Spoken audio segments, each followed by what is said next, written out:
waxaan leeyahay dhalinyarada yaryar ee jamhuuriyadda Somaliland joogta ee madaxa halka dambe xiiratay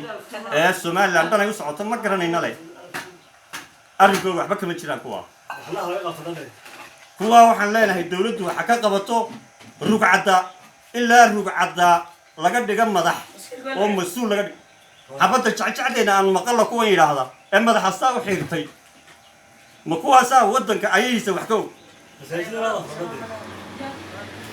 waxaan ku uri diyaaradda saaran diyaaradda dhakada ka saaran Hargeysa uma taala ciyaar waxay u taalaa jiilka soo socda kuwa dambe ee soo socda inay wax ku qaataan oo wax ku gartaan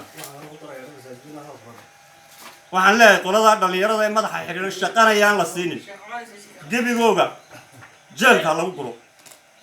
ahbaba kama oga adduunyada iyo waxa dhacay iyo sida wuxuu dhaceen والسلام عليكم